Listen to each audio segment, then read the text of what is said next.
Welcome to Lesson 8, Naming and Formula Writing for Multiple Charges. Our objective for this lesson, identify binary compounds containing multiple charges by name using Roman numerals and construct chemical formulas for those binary compounds containing these multiple charges. When we look at FeCl2 and FeCl3, these are very different compounds, but if we name them the way we've learned already, they seem to have the same name, which is iron chloride. But they are very different compounds with different properties. So how do we differentiate between them? Well, FeCl2 is actually called iron 2 chloride. This is the Roman numeral 2 here. And FeCl3 is iron 3 chloride. So what do these Roman numerals represent? They actually represent the charge of the ion that's being used. So in iron 2 chloride, the 2 represents the +2 charge of the iron in this compound. And in iron 3 chloride, the 3 represents the +3 of the ion of iron that's being used in this compound. So transition metals, these are the metals in the middle group of the periodic table, which are in this area here, and nonmetals, which are on the right of this black staircase here, are going to have more than one charge, typically. So since they have multiple charges, or we say oxidation numbers, we must show which charge is being used with Roman numerals when we decide to name these compounds. So again, if you look at Fe, you see it has 2 charges here. And so if we're trying to write the chemical formula, let's say, for iron 2 oxide, it would be Fe. So these transition metals and nonmetals, they can have multiple charges or oxidation numbers. And so it's important that we designate which one is being used using Roman numerals. So for example, if we're using the +2 ion with an iron-containing compound, we would actually designate that with the Roman numeral 2 here. So how do we determine the charge? Alright, so first thing we're going to do is we're going to check to see if the first element has more than one charge listed. So when you're given a compound, like the example here, we're going to look up the first element and see if it has more than one charge.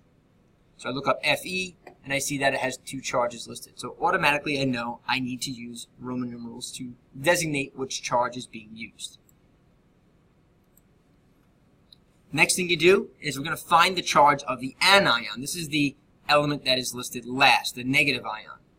And it will always be a negative charge. So I look up Cl, and it's going to be the top one, which is -1. And I'm going to assign that to the chlorine. So each chlorine is a -1 charge. I'm going to set the whole thing equal to 0 as we've done before. So -1 times 3 is -3 because there are 3 chlorines. Each one has a -1 charge. So the total is a -3. So now I know that the Fe, the total charge of iron, must be +3. And so I can solve for then the charge of Fe, which is now +3. And the last thing, we're going to name it exactly the same way we named it in our previous lesson. The only difference is we're going to indicate the charge of this cation using Roman numerals. So we would say that this is iron +3. So we say iron Roman numeral 3. Cl is chlorine, becomes chloride. So it's iron 3 chloride. So again, the Roman numeral is representing the charge of the iron, not the subscript. Let's see another example. So first thing we do, we look up the first element. You see that iron has more than one charge, so we know we need Roman numerals.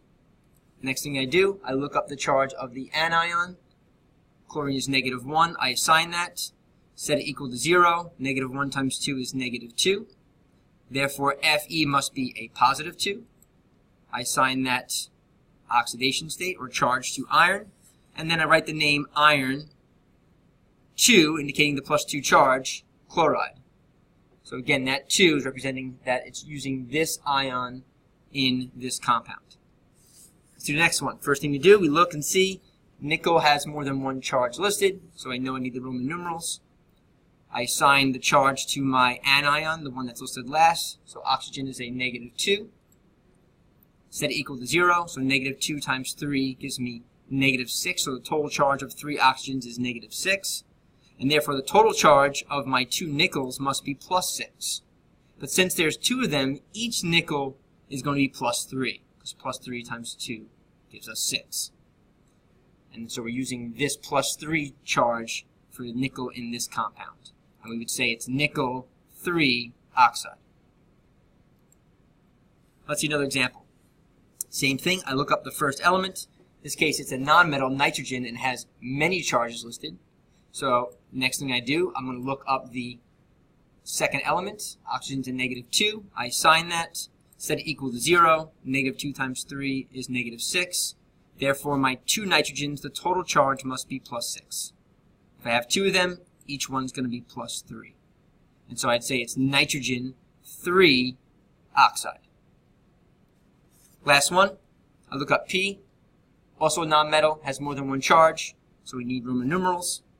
Now I look up the Cl. That's a -1. I assign that. Set it equal to 0. This is -3. That means P must be plus 3. And then my name is going to be phosphorus 3 chloride. Let's check your understanding. Can you identify binary compounds containing multiple charges by name using Roman numerals? All right, let's look now at writing chemical formulas. So if you're given the name, how do we write the chemical formula? So first thing we're going to do is going to write the symbol for both of these. So cobalt is CO and chloride is Cl. I'm going to write the charges. So for chlorine, it's a -1. For cobalt, they're telling you now with the Roman numeral what the charge is. So there are 2 choices, plus 2 or plus 3. They're saying it is Roman numeral 2, so plus 2. So I write my charge, set it equal to 0. So this is plus 2. This is -1. How do I get it equal to 0? I need 2 chlorines, because 2 times -1 is -2. When I write my chemical formula, it's going to be 1 CO and then 2 of my chlorines. So COCl2. And make sure that O is lowercase. And for the last one, so chromium, say I have 3 choices listed here. They're telling you they're using the plus 3. It's not the third one down the line. It's saying it's using plus 3 charge. So I write chromium plus 3. Oxygen is a -2. So plus 3 and -2. Set it equal to 0. And the only way we can get a 3 and a 2 to equal 0 is going to have 2 of the positive and 3 of the negative. Because 2 times plus 3 is plus 6. And 3 times -2 is -6, and that will equal 0 and make this compound neutral. So that means I have 2 CRs and 3 Os. So my formula is going to be Cr2O3. Let's check your understanding. Can you construct chemical formulas for binary compounds containing multiple charges? At this point, you should be able to identify binary compounds containing multiple charges by name and construct chemical formulas for these binary compounds containing multiple charges.